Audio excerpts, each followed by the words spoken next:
तो आपको नव वर्ष की बहुत बहुत शुभकामनाएं। और नव वर्ष की पहली कैबिनेट 6 जनवरी को माननीय मुख्यमंत्री डॉक्टर मोहन यादव जी की अध्यक्षता में आज आयोजित की गई है। और इसमें जो महत्वपूर्ण प्रस्तावों को आज स्वीकृति दी गई है, उनमें 2 प्रस्ताव झिरमिटी मध्यम सिंचाई परियोजना बुरहानपुर जिले की है, जिसकी लागत 922 करोड़ रुपए की है और जिससे 17,700 हेक्टेयर भूमि में सिंचाई होगी। दूसरी परियोजना बुरहानपुर जिले में ही नेपानगर की है, जो नेपानगर विधानसभा में आती है। इसमें 1676 करोड़ की योजना है और 34,100 हेक्टेयर भूमि में इसकी सिंचाई होगी और 22,600 कृषक परिवारों को इसका लाभ होगा।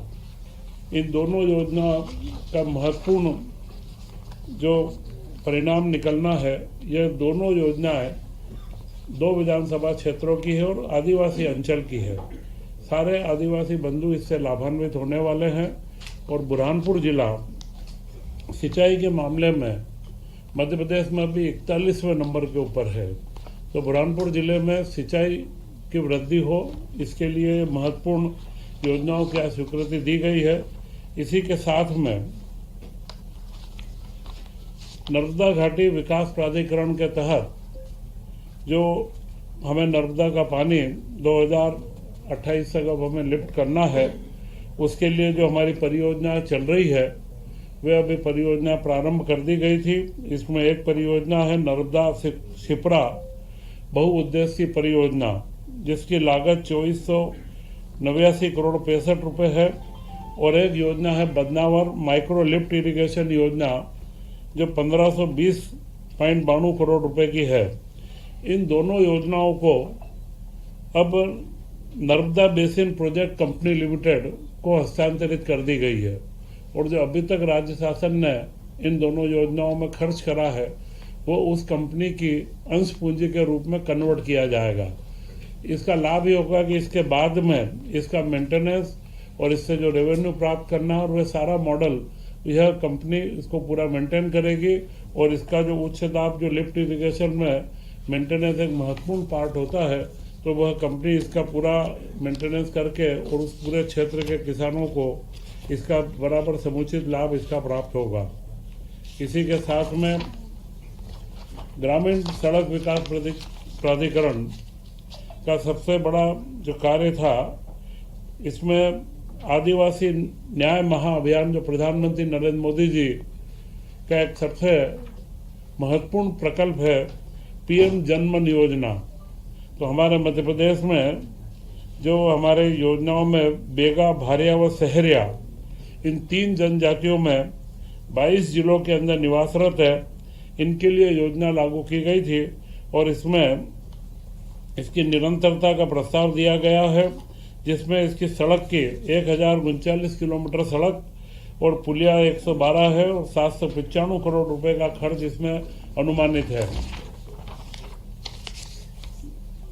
इसी तरह मध्य प्रदेश ग्रामीण सड़क विकास प्राधिकरण की जो वर्तमान योजना चल रही है, उसे अगले 5 साल तक 2026 से 31 तक निरंतरता दी गई है, जिसमें अनुमानित व्यय 17,196 करोड़ रुपए है और करीब करीब 20,000 किलोमीटर की नई सड़कों का निर्माण व 1200 नई पुलों का निर्माण इसके अंदर किया जाएगा।